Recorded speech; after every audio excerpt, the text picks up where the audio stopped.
It's Patrick Christie's Tonight, and here we do things differently. It's explaining the absolute madness of this, doesn't it? It's explosive. I mean, this is very good. It's lively. 850. Your government sat there, Sean, and it did nothing. It's controversial. And the Middle East has been in turmoil since before I was born. It's everything you need to kickstart your evening. Everyone's had their Weetabix tonight. I love to see it. That's Patrick Christie's Tonight, weeknights from 9 p.m. Only on GB News, the People's Channel, Britain's news channel.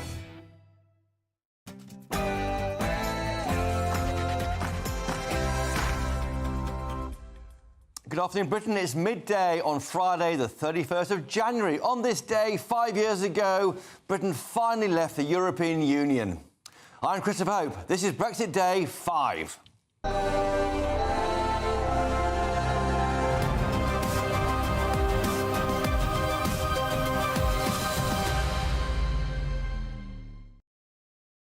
Tonight, we are leaving the European Union. For many people, this is an astonishing moment of hope, a moment they thought would never come. It captured the attention of the nation, and after years of arguments, wrangling, slogans and campaigns, at 11 p.m.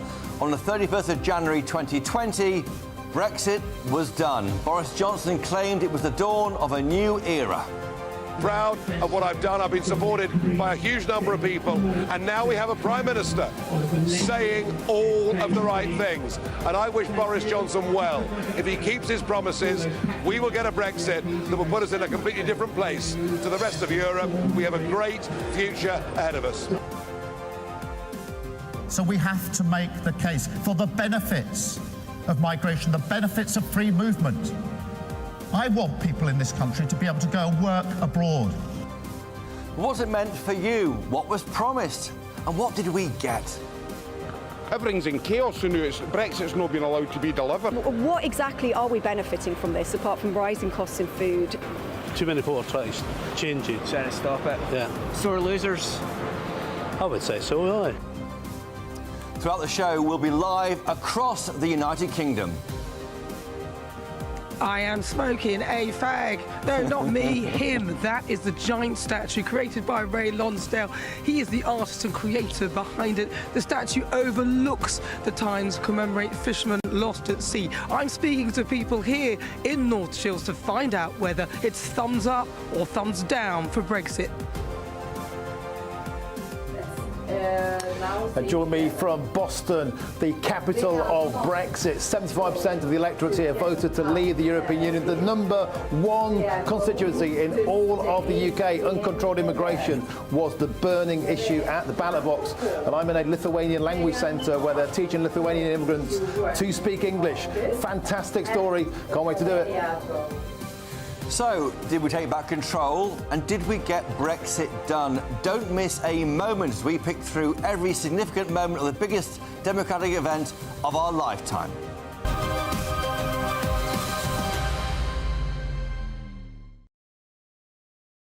And I want to know, what were you doing 5 years ago on this historic day? This was me in a pub in Westminster hosting a very special edition of my podcast with three Brexit heroes: Alison Pearson from The Telegraph, Mark Francois, of course, of the ERG, and, of course, that man himself, Nigel Farage, wearing a spectacular Union Jack tie. Would you expect anything less? But send me your pictures of where you were 5 years ago today and how you were marking this moment in our national life. gbnews.com/you're saying. We'll play the best, most amusing, the great shots you'll send us throughout the show. A busy hour coming up, but now it's your news with Aaron Armstrong.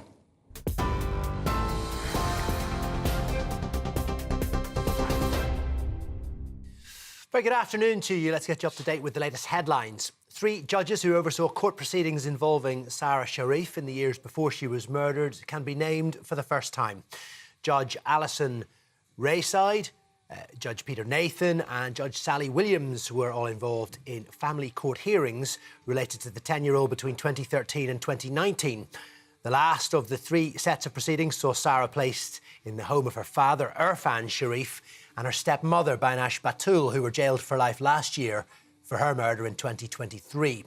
The press was previously barred from reporting the names of the judges and other professionals involved in the case. A body's been recovered from the River Dee in Aberdeen, near where two missing sisters were last seen.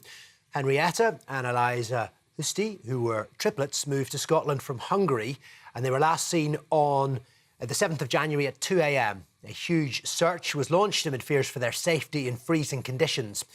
Police were alerted this morning to a body in the river. It has since been recovered.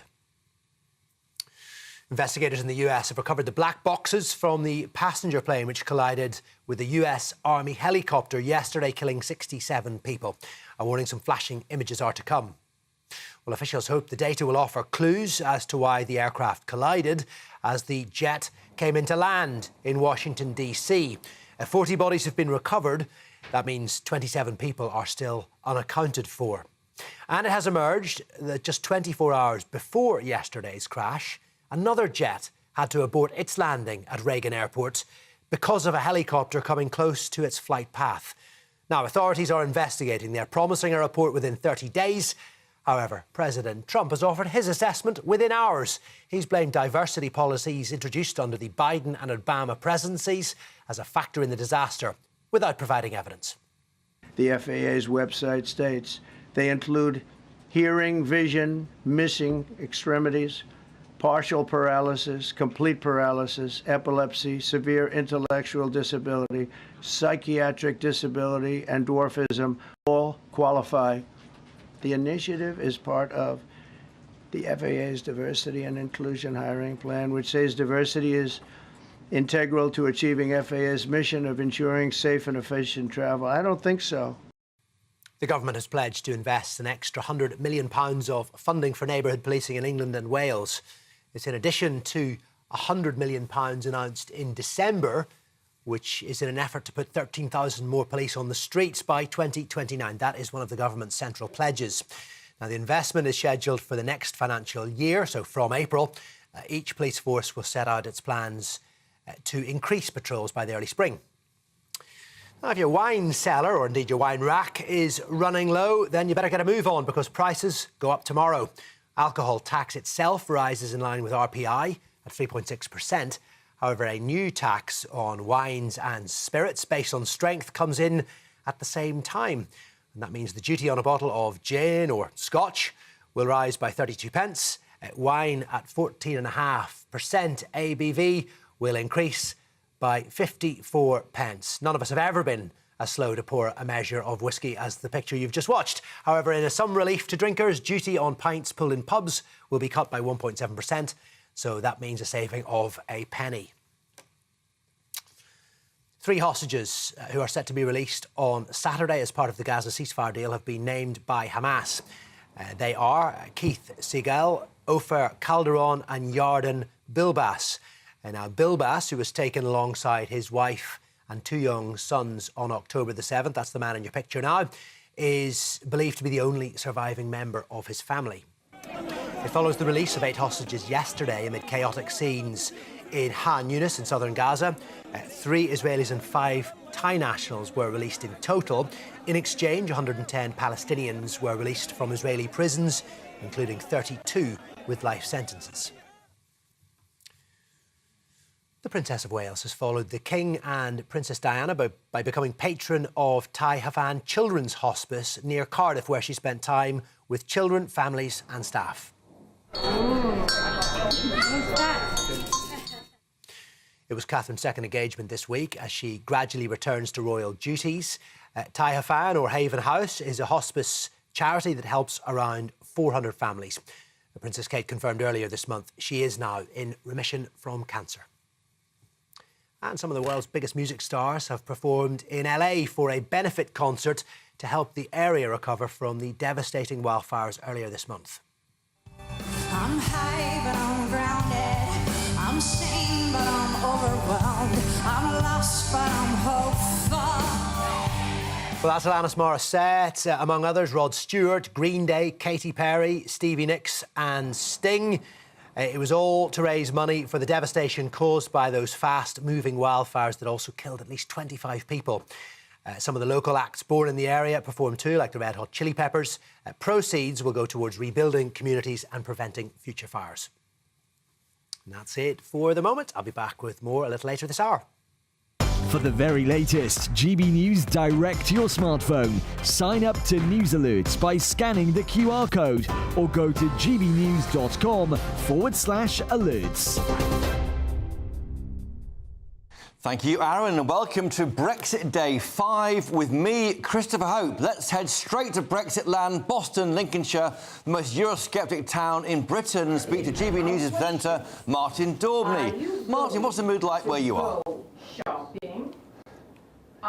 Well, we've been around the town today, and yeah, right, 75% of people in this constituency voted to leave the European Union. That's the highest in any seat around the country. Now, the number one issue then and today is uncontrolled immigration. It's a town around about 70,000, but the population is still going up. In fact, the population of Boston has increased by 9% since 2011, and that's 50% higher than the average in England. There's been no taking back control, and the number one immigrant population in this community is the Lithuanian population. They make about 6% of the population, about 4,000 people. And today I'm at an English lesson where Lithuanians in Boston are being taught how to speak English by Girate, who's a teacher from the Boston Lithuanian community. I'm going to step in now and rudely interrupt your lesson, if I could, Girate,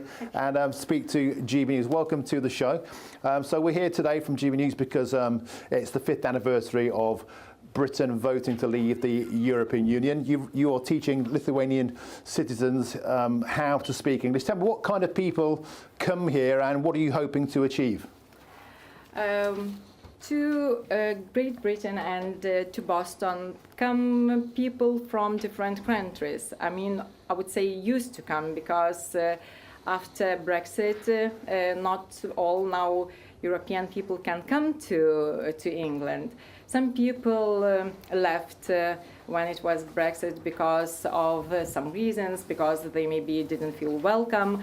But some who settled down, they now trying to integrate into the local community. So we are a large Boston Lithuanian community, and we are doing a lot of activities, and it's Boston Lithuanian community. We're running classes, art club, Lithuanian sessions, English as a second language sessions, and local community events. Okay.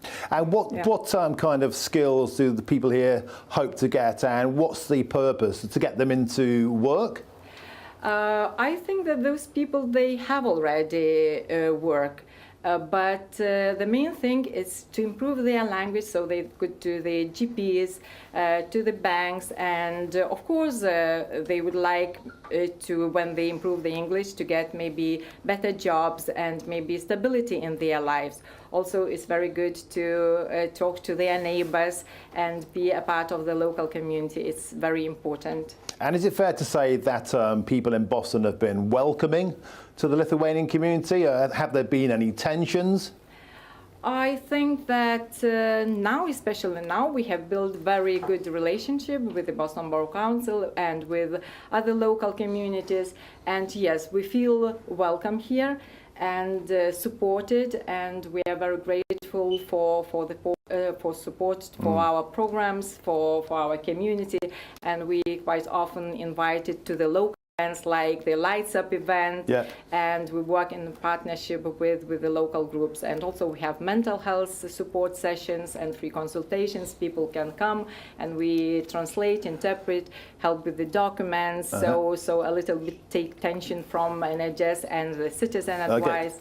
And this class is funded by the council, by the local authority, public money goes into this. What would you say to people who say perhaps that money could be better spent in a different way, perhaps on helping English people back into work? What would you say to that? I would say to that I wouldn't agree that this money shouldn't be spent for the people who live here, because I think that they are gold of Boston, all these people, because they are hardworking, they spend lots of hours, working in the factories, and everybody knows that without these people, nobody would have probably food on their plates, right? Because they have to get up early, they have to work long hours, and in their factories they don't have opportunities to speak with the English people. Okay. And this is the only chance for them, like going to ESOL classes and integrating and learning the language and upskilling them, improving their language. Okay. So I think it's very, very important, and thank you very much if you understand and support our community. Your English is better than mine. Thank you very much, Girarte, for welcoming us into the Boston Lithuanian Community Centre. Thank you very much. So there we go. A thriving Lithuanian community, about 4,000, getting a lot of help from the local authority to get them into work and to integrate. A lot of people outside earlier on didn't feel quite the same from the Indigenous community, but there we go. Back to you in the studio. Martin Daubney, thank you there, live from Brexit land, Boston, Lincolnshire. Now, joining me in the studio here is the Fellow at the Centre for Brexit Policy, Catherine McBride, former Labour advisor Stella Santakidou, and, of course, Martin Baxter, the founder and the Chief Executive of Electoral Calculus, one of our national pollsters. Let's start with Catherine first. Catherine, is it a happy day for you, a celebration day, 5 years on since leaving the European Union? Well, I'm still delighted about Brexit. I'm delighted that we're out of the EU and that the elected politicians of the UK can make their own decisions. Well, actually, not the UK, the elected politicians in GB. But not NI. But not national, well, not Northern We'll come on to NI, Northern Ireland in a minute, about the dual status there. Yes, but that is great. It's unfortunate that during those 5 years, both main parties have possibly not made the best use of the freedoms they've got, but we have changed a lot of regulation. Unfortunately, it doesn't affect the lives of a lot of the general public, but they have changed and they are changing. Stella Santakidou, you're a former Labour advisor. Does Labour get Brexit, or is it a problem to be got round? Labour definitely gets Brexit, and Labour is pragmatic and has serious politicians who are going to be looking at the serious details of what we need with our new relationship with the EU. I have a comment to make. Whenever I hear Brexiteers speaking about how Brexit has been going for the country in the last 5 years, reminds me of being in university and listening to communists saying how communism has never been tried before. We will just need to be given one more opportunity. We didn't have the right leaders. We didn't go further enough. This is the problem. Compare communism with Britain's nationhood. We've been a nation for 1,000 years, and communism is an idea. The reality is that for Brexit to work, the only other time in British history when you had a comparable constitutional challenge was during the deconstruction of the British Empire. And at the time, you had political titans, heavyweights like Clement Attlee, Harold Wilson, Harold Macmillan leading this. We had Boris Johnson and Liz Truss. And then now we have Nigel Farage. They've got Keir Starmer now. I'm expected as a Labour supporting person. Yep. I'm expected to look at Nigel Farage and believe that the person whose entire policy manifesto is immigration is going to do something better. We're with you all lunchtime. Martin Baxter, very briefly, you heard the two views of Brexit. What are the people saying out there? Well, obviously, the people started back in 2016 saying 52% for leave and 48% for remain. So narrow but clear. Opinion, it must be said, has not gone in favour of leave since then. The recent poll of polls has being in the EU at 57% and out at 43%. A recent poll by YouGov said that only 11% of people see that Brexit was a success and 62% think it was not. So, but digging a bit deeper into that, obviously about half those people were Remainers who thought it was a bad idea at the time, and still do. But the other half, the Leavers, are also not convinced it's been a success. Even some things that you might think were, like Boris Johnson's successful rollout of the COVID vaccine, which he was able to do because we were out of the EU, is only a minority of people think that was a notable thing. Talked about. It's a noble idea, Brexit, I would say. badly invented by politicians. The thing that comes through very, very clearly in the polling is that people thought they took the message from Brexit, the take back control, that one of the important things that was where control would be taken back was immigration. And that did not happen. Immigration went up under, even under Boris Johnson and his 80-seat majority. That's not Brexit's fault, that's the politicians. Well, lots of people feel... Yeah, I think that's tarnished the Brexit brand, perhaps. My podcast, Chopper's Political Podcast, I spoke to the parliamentary sketch writer at the Daily Mail, Quentin Letts, about what he thought the positives of Brexit have been. No longer paying the membership fee. We are keeping our customs receipts. We are out of the EU COVID recovery fund. That would have been billions to us. We've got much. We don't have the caps on city trading and on city salaries, and little sort of annoying things such as how much you can pay on your contactless card.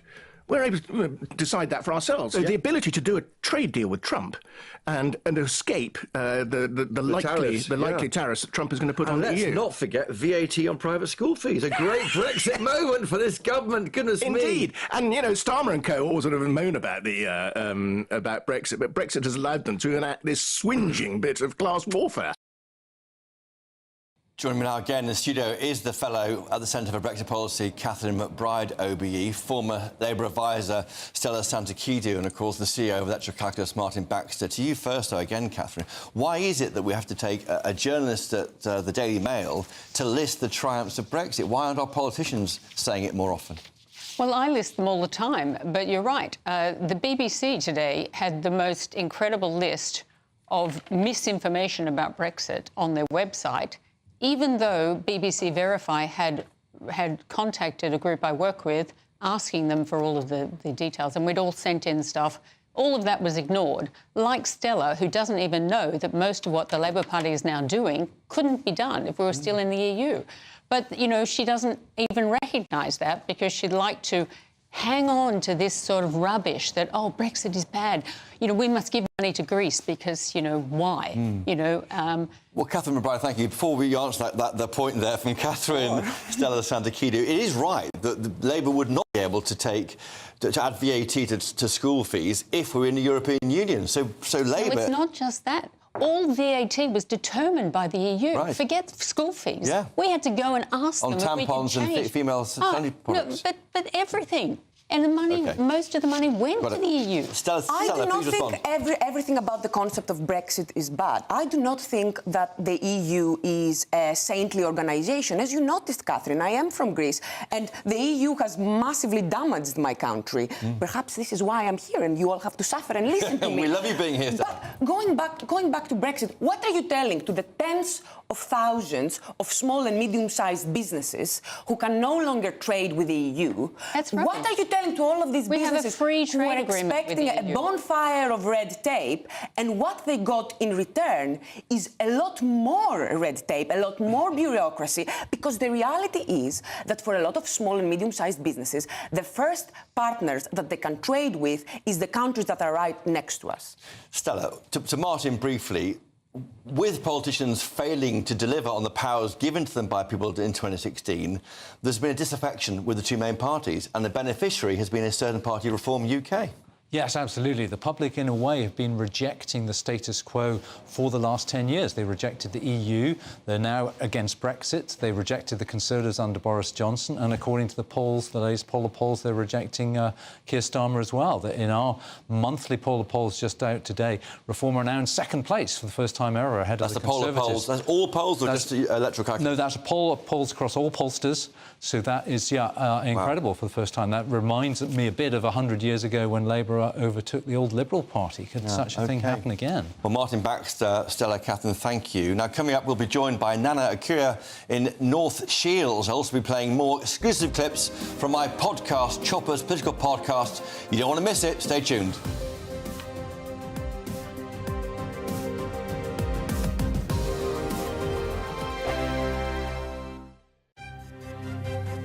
GB News Breakfast, every day from 6 a.m. Now, we're going to introduce you to Liam Wildish. Liam, well, I'd like to think he's a friend of mine because I follow him on Instagram, on TikTok there as well. You're a big fan, aren't you? Big fan, because there's what he does. He's a cleaner. He cleans signs. But the thing is, he's not employed by councils or whatever. He does this voluntarily. And you sort of think to yourself, well, who cleans these signs? Why have these signs been allowed to get into this terrible state of disrepair and filthiness? So basically, long story short, about 6 years ago, I used to be a window cleaner. In the community where I lived, I noticed all of the road signs were filthy, and I was perfectly equipped to clean them. So basically, I cleaned the road signs as a bit of a thank you to the community and sort of make a little bit of awareness of my window cleaning business at the time. Yeah. Sort of cleans up the area, makes the road safer, and that's kind of how that started. And people found it like a really satisfying sort of approach. So that sort of led on to today of a video in cleaning the dirty road signs and making sort of satisfying content with it as well. What is the equipment? What have we got here? So this is a water-fed pole system connected to a backpack, which is what feeds the water through the end of the brush there. It's perfectly equipped to basically remove this green dirty, it's like a mildew build-up that you get on the signs. Yeah. As you can see, this is like extremely effective at removing so. So GB News viewers, if they spot a particularly grisly sign in their area, then they can get in touch. They can do, yeah. And Liam Wildish, the sign guy, can sort you out. if you find Liam the sign guy online, drop me a message, let me know, and I'll add you to my list of places. GB News, the People's Channel.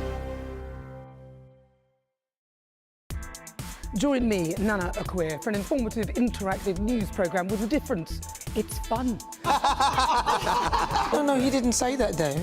I'm so surprised. I think there's an element of truth to that. Join me from 3 p.m. every weekend, only on GB News, Britain's news channel. In the GB Newsroom, we bring you the news as it happens. With our team of dedicated journalists across the UK, we're ready to keep you up to date with what's happening every half an hour, every single day. Bulletins here on GB News, the People's Channel, Britain's news channel. We're proud to be GB News, the People's Channel, and as you know, we always love to hear your views. Now, there's a new way of getting in touch with us at gbnews.com/yoursay. By commenting, you can be part of a live conversation and join our GB News community. You can even talk to me, Bev Turner, or any of the members of the GB News family.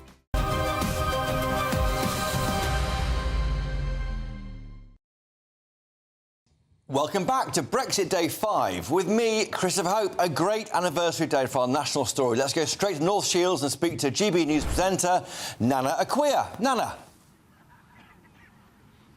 Hello, Christopher Hope. Really good to talk to you. Look, I've been talking to people here. It's 5 years since Brexit. So far, I've asked thumbs up, thumbs down. Most people have said thumbs down. They're not really happy with what's occurred over the last few years and the changes in their community. And obviously, the fishing is a big deal here in North Shields. But fishing is a big deal, so I thought, well, I'd have a chat with a gentleman that created this incredible statue, Fiddler's Green. So, Ray Lonsdale, talk to me about this statue. Hello, yes. Well, I was commissioned to create this by the North Shields Fishing Heritage Project a few years back. And it's to commemorate the fishermen who went out to sea and didn't come back. So it's entitled Fiddler's Green, which is the fiddler's heaven. It's where they went if they didn't go to hell. That was where that's where the sea shanty went. I see, and there's a little fiddle sort of playing in the background. Is that the idea of it? Well, when you listen to the song, that's what you hear. Yeah. So it's a very emotive and emotional song. Why is he smoking a fag?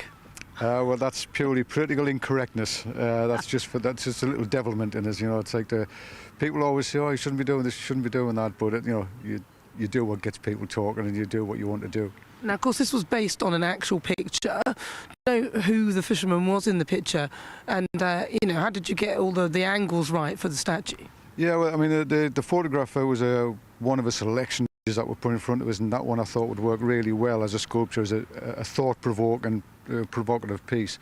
But it was taken in the 1950s. Nobody knew who the fellow was that the photograph was of. So my dad was a similar build, so he sat for this. And I lost my dad 3 months ago. So it's a really it's a nice one for me to come back to and visit. Yeah, so sorry to hear that. And your father was a fisherman. He'd worked in the fishing industry, hadn't he? Indirectly, my father wasn't a fisherman. It was him and my uncle had a company making fishing trawlers and steel vessels. They were actually the last steel boat builders in Wearside. And that was in the sort of throughout the 80s and the early 90s. So, yeah, I've got a sort of connection to the fishing industry, but in a slightly detached way from actually going out and putting nets in the water. Yeah, don't blame you. Stay off the boats. I don't fancy the boats myself.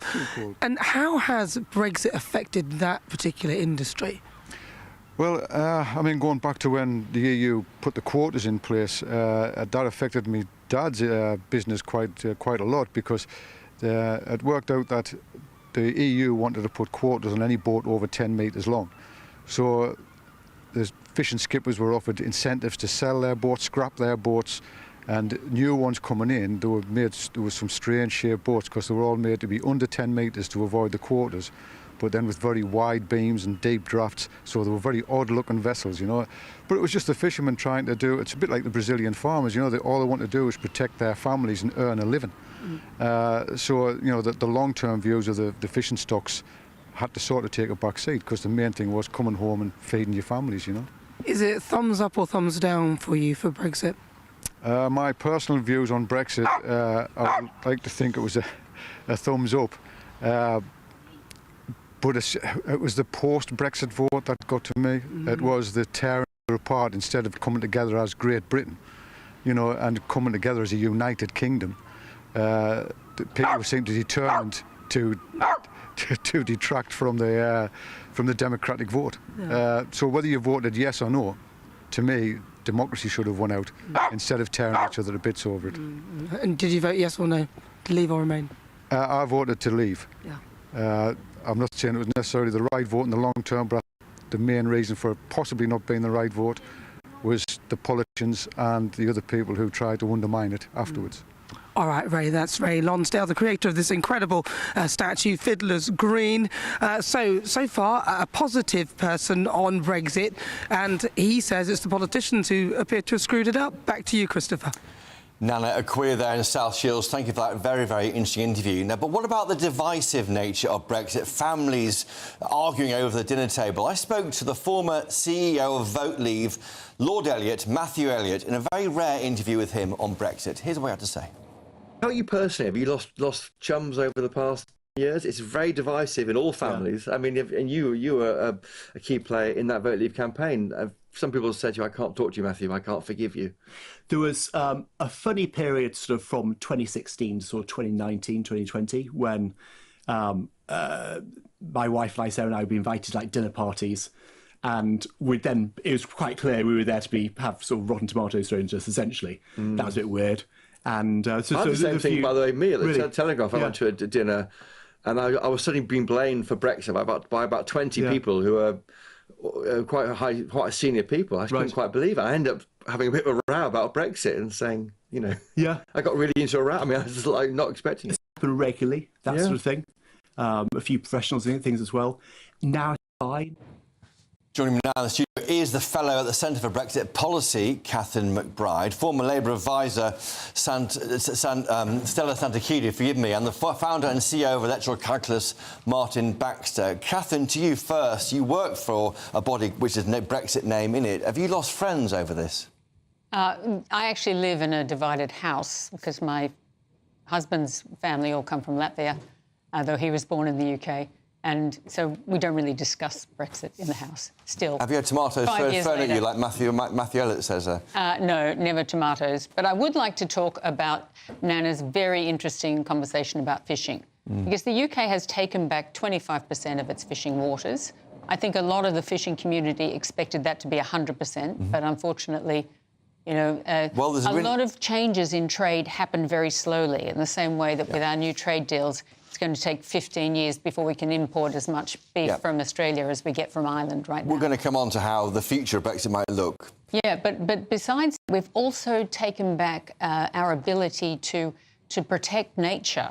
So we've stopped all of this dreadful EU boats that used to dredge the ground and take all the eels, which are food for the puffins. You know, we've done amazing environmental things by being outside the EU.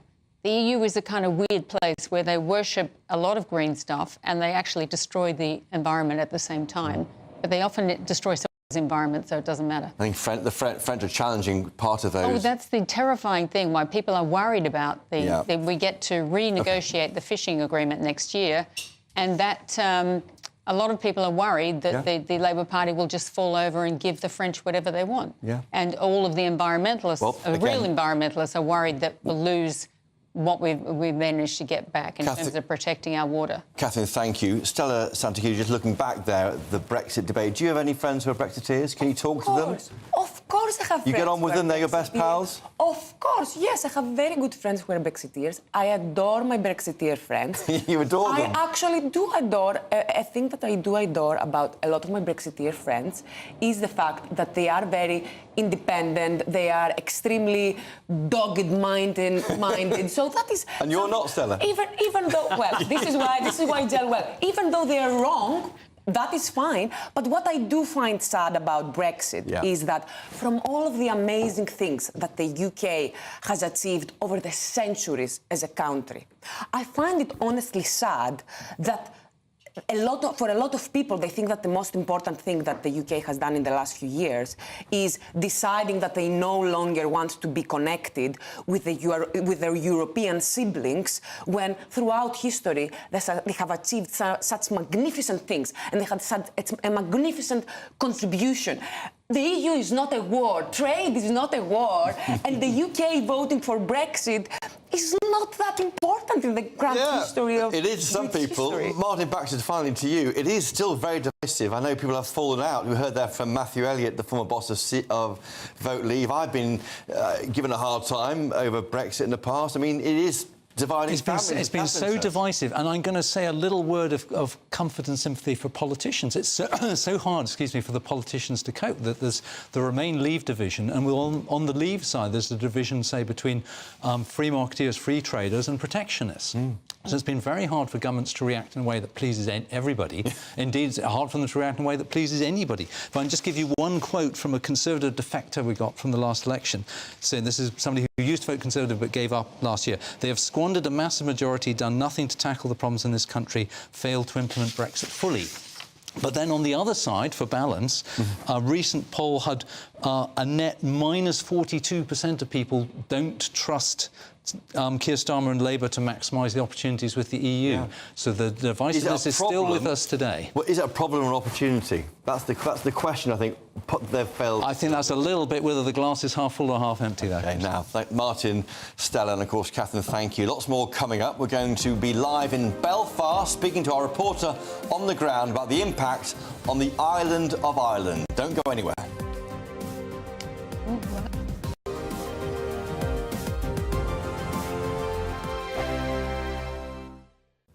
Hello there, good morning. Welcome to your GB News weather update from the Met Office.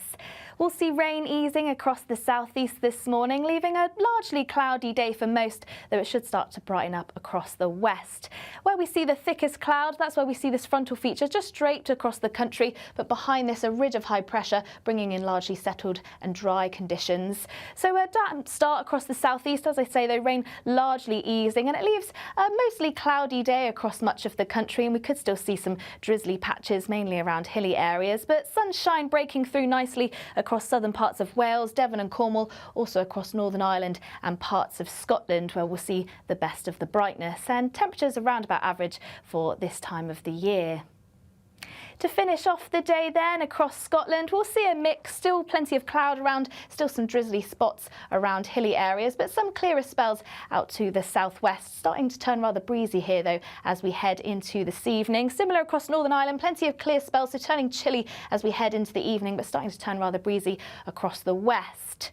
Chilly once again across Wales and parts of the southwest where we see the clearest skies, but across central and southeastern parts that cloud sticks around through much of the evening and into the overnight period, so it could turn rather murky by the morning, perhaps even seeing some patchy fog. But once again, where we see those clear spells, turning frosty here, so a chilly start as we start the weekend. A change on its way though across the southwest, clouds spilling in here, perhaps even seeing some drizzle across western parts of Scotland by the morning.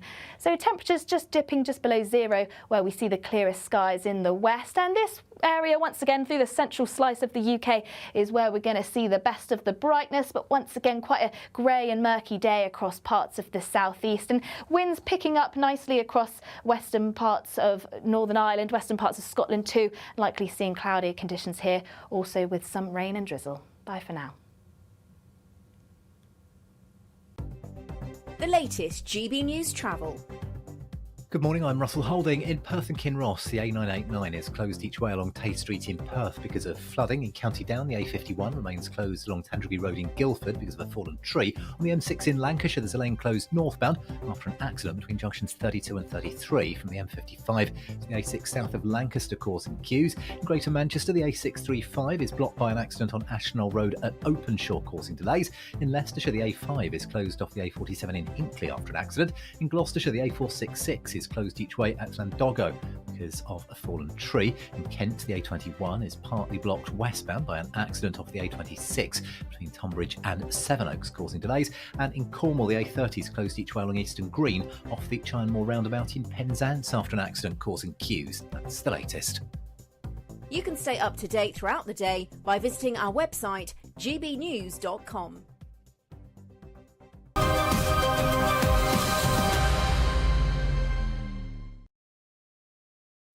Welcome back to Brexit Day 5, the 5th anniversary of that national moment in our life. With me, Christopher Hope. Our Northern Ireland reporter, Dougie Beattie, joined us now to talk about the impact of Brexit on the island of Ireland. Dougie, what's the mood like in Belfast? Well, Chris, good afternoon and welcome to Stormont. Now, of course, you were here with me 1 year ago today when this place behind us got up and running again after it collapsed because of Brexit. It had various false starts, etc., but the Windsor framework came into action. Jeffrey Donaldson then signed the deal and everything was back up and running here. But of course, inside that Windsor framework document, there was things like the Stormont handbrake that they could pull. The Stormont brake, which only just before Christmas, Hilary Benn, the Secretary of State for Northern Ireland, would not pull that brake, and that was over labelling of chemicals that come into Northern Ireland that would be a divergence between the EU and Great Britain. That angered unionists. It's made unionists feel that really this is nothing in it for them. In fact, the whole island of Ireland is really suffering because now we have open borders and free run in Northern Ireland. A lot of those people, as we've seen last year, are travelling in the Republic of Ireland, and they are now having serious issues with immigration. So Brexit has not been a good deal for Northern Ireland. Earlier on this morning, we heard from manufacturers, we heard from farmers, and none of them are getting the good end of this because 300 of our laws here are inside the EU, and in those laws are sub-laws, thousands of them, which really reduces Stormont to no more than a borough council, if you like. But I spoke to Sammy Wilson to ask him where he thought Northern Ireland was at this moment. Well, where's the United Kingdom as a whole, of course, because we're now, it seems, heading back into the EU. And one of the reasons, of course, is that we had such a botched up negotiations by the Conservative government that it's left Britain in a bad state, but left Northern Ireland in a particularly bad state. Just across from where we're standing here, £140 million EU post is being built to check goods coming from GB into Northern Ireland, breaking up the UK's internal market and disrupting businesses in Northern Ireland, and indeed persuading many businesses in GB to stop trading with this part of the United Kingdom. These things don't just affect Northern Ireland. They're already affecting jobs in other parts of the United Kingdom. They're affecting businesses in other parts of the United Kingdom. They're affecting the ability of the UK government to make laws for the whole of the United Kingdom. So this is not just a Northern Ireland issue. This is a UK-wide issue, and someday, at some stage, politicians in England will begin to realise it, and the public in England will begin to realise it, and well, I think that we will get change. Well, you can hear from Sammy Wilson, he's very frustrated at this because most people in Northern Ireland do not understand that we are still in the grace periods with the EU and United Kingdom. So that border in the Irish Sea is still quite loose, but come March that will tighten up, and many goods, including pharmaceutical, will be stopped coming into Northern Ireland. And just before Christmas, the Nationalists, along with the Alliance Party, voted to stay inside this framework document for another 4 years before they have seen what will happen after the grace periods disappear. So there will be a bit of a rough time politically within the next few months. Dougie Beattie, thank you. From a gloriously sunny Belfast. Now, if you're in search of some winter sun, here's the forecast for some of the top European holiday destinations.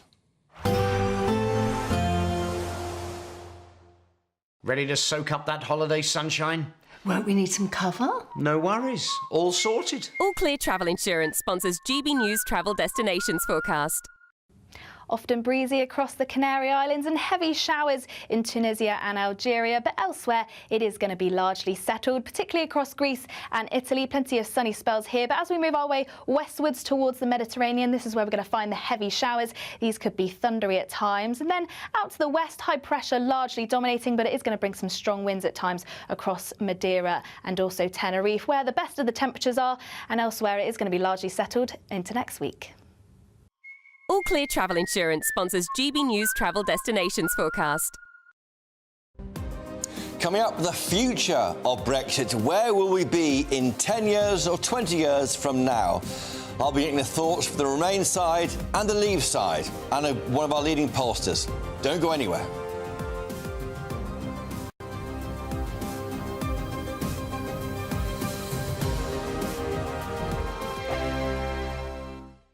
Good Afternoon Britain isn't just about us. The wonderful thing about this programme is it's about everyone watching. It's an interactive programme. Well, there absolutely is something to see here, and we're going to be talking about it more. Whether it's breaking royal news, Will, please bring us up to date, or indeed a particularly punchy speech in the House of Commons. Very, very curious. We bring it to you live, and then we bring you live reaction as well. That's Good Afternoon Britain, weekdays from midday. Only on GB News, the People's Channel, Britain's news channel.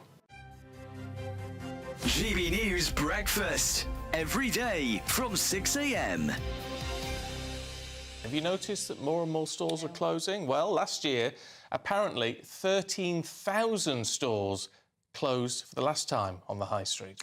Well, experts warn the worst is still to come for our small businesses. Well, let's talk to retail expert Jeremy Baker. Good morning to you, Jeremy. How bad is it and what can be done? Well, nothing can be done about it. Retail is like that. It's boom and bust operation. So last year, let's say you had a shop and it was booming.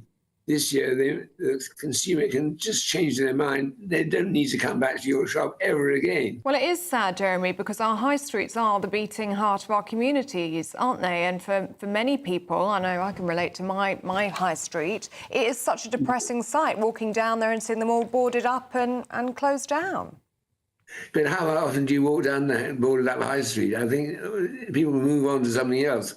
The online world is very big, and lots of other things are very exciting.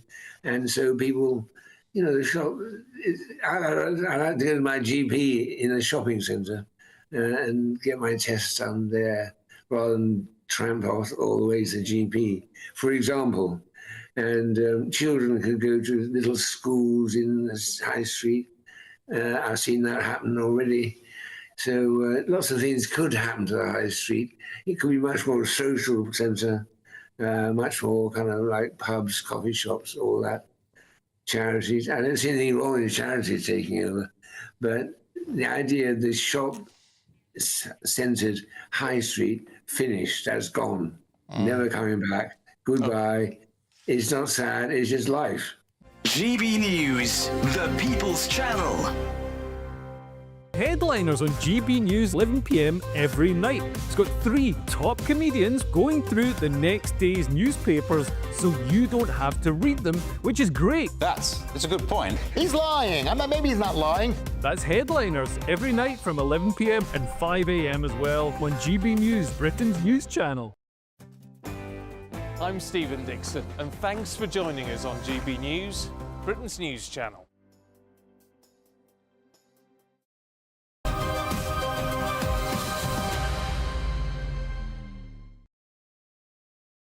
But what about the future of Brexit? I asked the former Lib Dem leader Sir Vince Cable for his thoughts on my podcast. Just finally, if I can ask you to put your forecasting hat on, Mystic Vince Cable, well, what would you be forecasting on this? Do you think we'll be re-entering, where will we be in 2035? Back in the European Union? I think something close to it. It will be a different structure. It will be in a different world. I mean, in all probability, Ukraine will be a member of the European Union before then, and some of the other countries further east, Moldova and so on, and that will require a different kind of European Union, which reflects so a looser relationship. A looser relationship, which is exactly where Cameron wanted it to be back in the day when he started this debate. Yes, and I think that's when we're going to finish up. But we've got to rebuild the economic trading relationships. I mean, the great irony of all this is, you know, I go back to the 1975 campaign that what the British wanted was a closer economic relationship without the politics. Yes, and in a way, we're finishing up with the opposite. We've got weaker economic relationships, but attempts to rebuild a political relationship based on defence, and this is bizarre. I think this debate will carry on long after we've gone. I'm fair there will, yes, but give a role for both of us. That's Remainers' view. Now, I also ask a Brexiteer, the parliamentary sketch writer for the Daily Mail, Quentin Letts, for my podcast. Here's what he had to say. Where are we after when we're all in our old journalist retirement home together, watching the telly and shouting at it? Where are we in 20 years' time? Are we back in or still having these battles, these conversations? 20 years' time, EU, I think, will have disappeared, gone down the plug hole, down the Swanee. Adios. Wow. Kazi time. The whole thing's gone? I think the whole thing's going to go. Because people will strike out on their own? Because I just don't see that the French and German axis can continue. And without that, there's going to be no money and the immigration problems. I mean, So who goes first? Italexit, Italy, Grexit? I think the Germans. The Germans go first? Yeah, I think they'll just get fed up with it and look at us and think, why can't we do that too? There you have it, Germany to leave the European Union. Now, joining me in the studio is the fellow at the Centre for Brexit Policy, Catherine McBride, the former Labour advisor, Stella Santakidou, and, of course, Martin Baxter, the CEO and founder of Electoral Calculus. Catherine, to you first. What is the future of Brexit? I'm also struck by the lack of... There's no official commemoration by the government of this. There was years ago, I campaigned for a Brexit 50p, which was produced, but there's been no stamps, no statues. Is that part of the problem? If we should be... There it is on the screen now, the Brexit 50p, which I was part of getting going. But why do you not have an official commemoration, and is that damaging Brexit? Well, I'm intrigued because I didn't even know about this 50p, and now I'm going to spend my life searching for one. But I have no idea why people in Britain are worried about it. If you go into the real world, go to the rest of the world, they're all delighted that the UK has come back. The UK invented... But left the EU at the same time, that's the point. Yes, but we started free trade and it was with the world, OK, back in the 1800s, when the rest of the world was very protectionist. Yeah. The UK didn't actually join the World Trade, or the GATT, as it was called, until the 70s. So are we back in 10 or 20 years' time? Where are we? No, Quentin is absolutely right. The EU will not exist. It'll be lucky if it makes it to the end of the decade. They've killed their industry. They have no money. My bet's on Sweden leaves first, but because they have been devastated by these ridiculous immigration laws. Okay. I mean, it's terrible, and they don't have the euro. The real problem with Germany is they're stuck in the euro. Catherine McBride, thank you. Stella Santakidou, who's first? Maybe Greece is first out, or will it still be going for another century, your European Union? We saw how well that went. Well, the problem with institutions is that everyone can disagree and everyone can complain about how dysfunctional they are, but there was a good reasons why we came together as humanity and we funded things like the United Nations or the European Union, and it was because we looked at the divisiveness and the violence of the Second World War, and we never wanted to have the same... Why did it go political? Vince Cable says it'll be a loose economic arrangement in 10 years' time, a bit like the one the UK joined back in the 70s. Absolutely. There is no way to have an organisation like a political party, and Nigel Farage will soon enough find out because their party is very new. It is very, very difficult to reach consensus. And you had this polling about Gen Z saying that they favour having a dictator in the UK. And the reason why the Zoomers, Gen Z, these young people, are OK about authoritarianism is because they don't remember how much it hurt us. Yes, quite. Now, Martin Baxter, what do the people think about this? Are we still out in 10 years' time? Not quite on the numbers, but another irony of Brexit is that a lot of the intellectual heft for it came from the free trading, free market side of the Conservative Party. But of course, in office, they weren't able to deliver on that. And there the mood is turning, that Nigel Farage is maybe different, and Trump policies are coming across the Atlantic. There was an interesting poll just the other week taking Trump policies on trade protectionism, and 56% of Britons were in favour of trade protectionism, which is a big change from the historical Well, that's approach. it for thank you to my guest this hour, Catherine McBride, OBE, Stella Santacucci, and of course Martin Baxter. I hope you enjoyed this moment, this, I always say, celebration marking Brexit Day. Tom Harwood, my colleague, will bring you another edition of Brexit Day 5 at 8 p.m. tonight, where we expect Nigel Farage to deliver a speech to Reform UK members. Tom and Emily next. Stay tuned.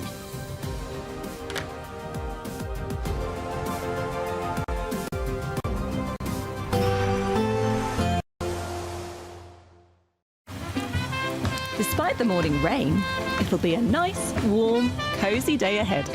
Boxed heat pumps, sponsors of weather on GB News. Hello there, good morning. Welcome to your GB's weather update from the Met Office. We'll see rain easing across the southeast this morning, leaving a largely cloudy day for most, though it should start to brighten up across the west. Where we see the thickest cloud, that's where we see this frontal feature just draped across the country, but behind this a ridge of high pressure, bringing in largely settled and dry conditions. So a damp start across the southeast, as I say, though rain largely easing, and it leaves a mostly cloudy day across much of the country, and we could still see some drizzly patches, mainly around hilly areas, but sunshine breaking through nicely across southern parts of Wales, Devon and Cornwall, also across Northern Ireland and parts of Scotland, where we'll see the best of the brightness, and temperatures around about average for this time of the year. To finish off the day then, across Scotland, we'll see a mix, still plenty of cloud around, still some drizzly spots around hilly areas, but some clearer spells out to the southwest. Starting to turn rather breezy here, though, as we head into this evening. Similar across Northern Ireland, plenty of clear spells, so turning chilly as we head into the evening, but starting to turn rather breezy across the west. Chilly once again across Wales and parts of the southwest, where we see the clearest skies, but across central and southeastern parts, that cloud sticks around through much of the evening and into the overnight period, so it could turn rather murky by the morning, perhaps even seeing some patchy fog. But once again, where we see those clear spells, turning frosty here, so a chilly start as we start the weekend. A change on its way though across the southwest, clouds spilling in here, perhaps even seeing some drizzle across western parts of Scotland by the morning. So temperatures just dipping just below zero, where we see the clearest skies in the west, and this area once again through the central slice of the UK is where we're going to see the best of the brightness, but once again quite a grey and murky day across parts of the southeast, and winds picking up nicely across western parts of Northern Ireland, western parts of Scotland too, likely seeing cloudy conditions here, also with some rain and drizzle. Bye for now. There will be a light breeze in the morning, leading to a warm front. Boxed heat pumps, sponsors of weather on GB News. This is the final week to grab your chance to win our biggest cash prize so far, £50,000 in tax-free cash. How would you react if you won? We won 25,000. I'd say don't hesitate, do it. If you're not in it, you've got no chance of winning it. Don't miss out, as lines close on Friday. For another chance to win, text cash to 63232. One entry costs £2 plus one standard network rate message. Or text bonus to 63232. 5 entries cost £5 plus one standard network rate message. Go to gbnews.com/win. Entries start from just £2. You can call 0903 681 3232. Calls cost £2 plus your network access charge. Or post your name and number to GB10 PO Box 8690 Derby DE1 9TT. UK only. Entrance must be 18 or over. Lines close at 6 p.m. on the 31st of January. Please check the closing time if listening or watching on demand. Good luck. Mornings don't have to be tiresome, especially if you have the right company. Wake up to news as it happens, opinion and debate, and of course, a little bit of entertainment too. Because when the kettle's on, we're on. That's Breakfast on GB News, a show worth waking up for. Every morning from 6 a.m. Only on the People's Channel, Britain's news channel. We'll spread the news, you spread the word. Join me, Camilla Tominey, for a frank and honest discussion with those in power that cuts through the spin and gets to the heart of the issues shaping our nation. You haven't confirmed that you want to stand as leader, but you haven't ruled it out either. This report basically says that he's not fit to stand trial. Is he indecisive? Incompetent? I deliver the dose of reality Westminster needs. That's the Camilla Tominey Show at 9:30 every Sunday on GB News, the People's Channel, Britain's news channel. It's Patrick Christie's Tonight, and here we do things differently. She's explaining the absolute madness of this.